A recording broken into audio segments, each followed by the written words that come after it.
Juan Kapitulo 6, versikulo 35. Si Jesus miingon kanila, "Ako mao ang pan nga naghatag sa kinabuhi. Ang muari kanako dili nagayod gutomon, ug ang mutuo kanako dili nagayod uhawon." Pan sa kinabuhi.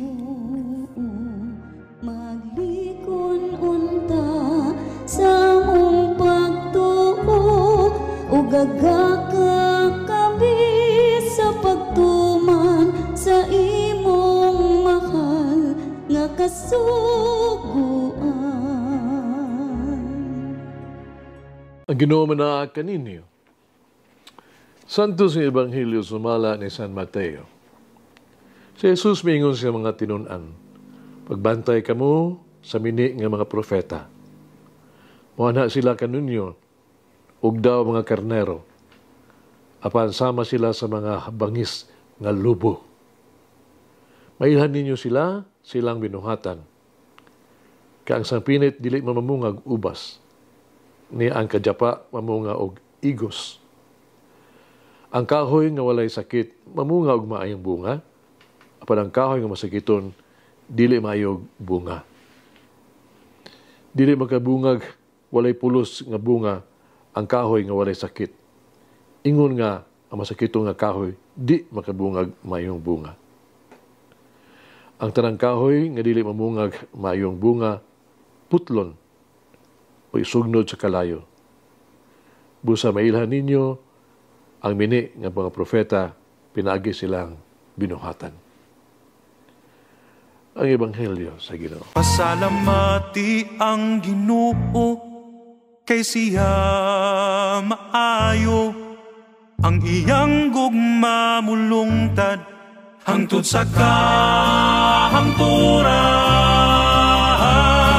Pasalamati ang Diyos sa tanang mga Diyos, ang iyang gugma malungtaron. Pasalamati ang Ginoo sa mga Ginoo, ang iyang gugma balungtaron.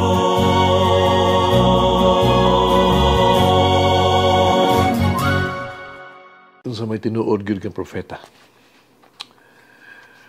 Mga igsoon, ang propeta sa Old Testament sa daang tugon, may usa ka tawo nga mamulong alang sa Dios ug sa ngalan sa Dios.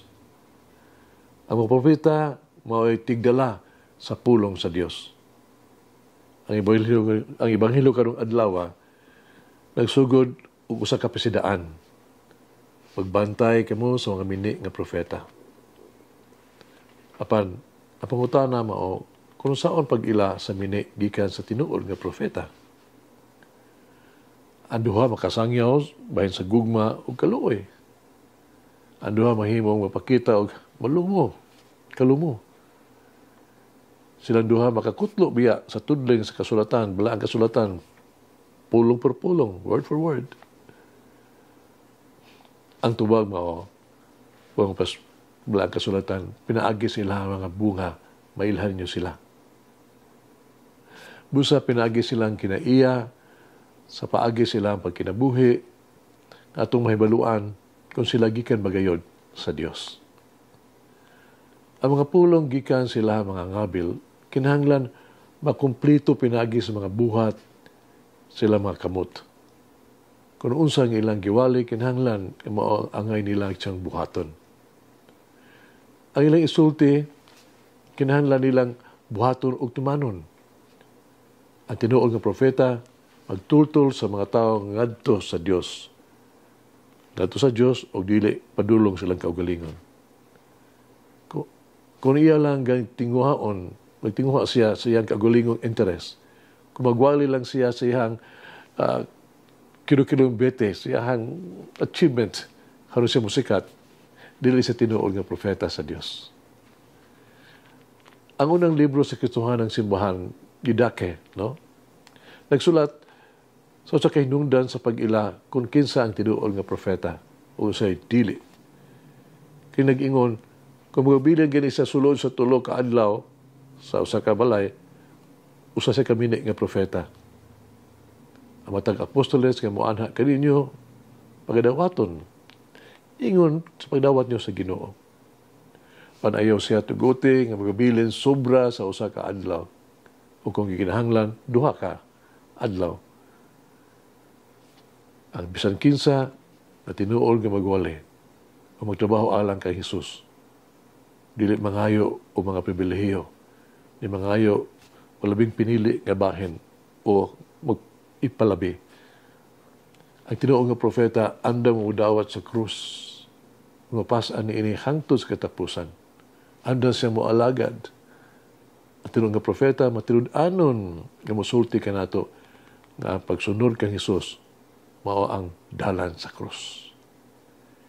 Siya nagsangyaw nga pag-iuban kang Hesus mao ang pagsinati sa pag-antos. O siya napakita o nagtultol sa dalan sa krus. Isubli ni Jesus ka nato makaduha nga pinaagi sa ilang mga bunga mailan ninyo sila. Ang tuyo sa pagtulunan sa tinuod nga propeta mao ang paghiusa kanato dili sa pagpalayo kanato gikan sa Dios. Ang pagtulunan mao ang pagtigom kanato ngadto sa usa ka pamilya sa Dios, dili ang pagkabahin-bahin, pagbahin kanato sa duha ka grupo, no? Kung ang iyang pagsangyo makabahin-bahin kanato, nan siya usa ka mini nga propeta. Ngano man. Kitungod kay sa Jesus kung may anhi ang nagwali sa panakiusa. Dili pagkabahin-bahin o diskriminasyon. Si Jesus nabuhi og namatay alang sa kanatong tanan.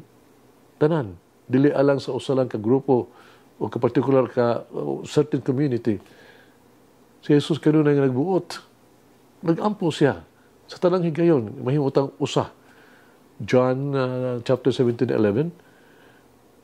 Ato pagkatanong ang karon ng ato ang kaugalingon.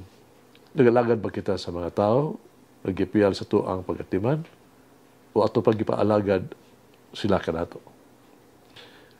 Inala ba gayon nato sila nga to sa Dios? O atong gipalaki pa sila sa to ang gitawag itong kaugalingon fans club?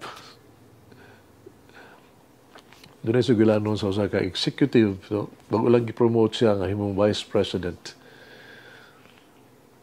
Mo nga iban na siya sa bagong opisina. O sa iya yung unang adlaw, iya gisulayan ang yang dito sa opisina, yang swivel chair, no? Siya nga gitawag to executive nga siya, gisusuyin niya ang iyang lamisa, iya gi-arrange mga libro, no? Yan ang gibutan sa bungbong iyang mga plake. Doon na nituk-tuk sa pultahan. Sa atubangan, may usa ka ordinaryo yung empleyado. Siya rin yung kamot, pagpabilib sa batanon ng empleyado. Unang siya, ibuhat niya, gikuha niya ang telepono.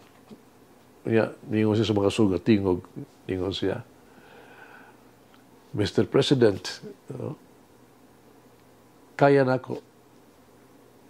Asibig istorya sa presidente yun. Kung kaya na ako, siguradong tabangan tika, labi ng imuha mga kalisdanan. Nakasalig ka sa akong kahanas. Salamat sa pagtawag ka na ako. Ang goodbye. Pabilib siya. Unya, milingi sa batanong riyado siya ng utana. Unsa may imong ako mahimo diha kanimo. Batanong lalaki, kaya pilihan niya dool ka niya mitubag. Malumog kayo mo, masadong kayo mitubag ba? Ay, wala man, sir. Ipadala lang ako din sa ako ang hipe, aron ka ng teleponong imong gigamit, i-activate na ako. Maigsoon mag-ampo kita. Among usa og matuod nga Dios, kanunay imong gihatag kanamo ang labing maayo ug mapuslanon kanamo. Kanunay nimong buhaton kung unsa ang kinahanglan alang sa mong kaugalingon nga kaluwasan. Sa imong kaluoy ug gugma, tuguti ako, magbuhat kanunay o makapahimuot o dalaygon sa imong pananaw. Tuguti ako, magbuhat kanunay sa maayong mga buhat. Tuguti ako, pagtrabaho, mutilud-anon. Tuguti ako sa pamunga ug bunga nga mulungtad. Amen. Mama Mary, form my heart to God's Word to bear good fruit. Malangin ang Diyos magagaon sa tanan, Amahan, Anak, Espiritu Santo. Amen. May the Lord of the divine mercy bless us all, heal us from all diseases and suffering. Ayun unta niya kita, tanang mga sakit na to lawas, o sa kalag, body and soul. In the name of the Father, the Son, and of the Holy Spirit. Jesus, I trust in you.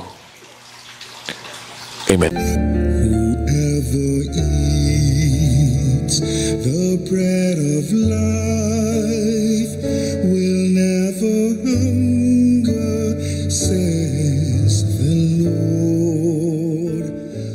Kay galaan inyong nabati ang pagpaambit ug hamubong pamalandong sa pulong sa Dios, pinaagi sa tulumanon, pan sa kinabuhi, nga gidumala ni Monsignor Daddy Silva. Hangtod na usab sa sunod higayon, daghang salamat.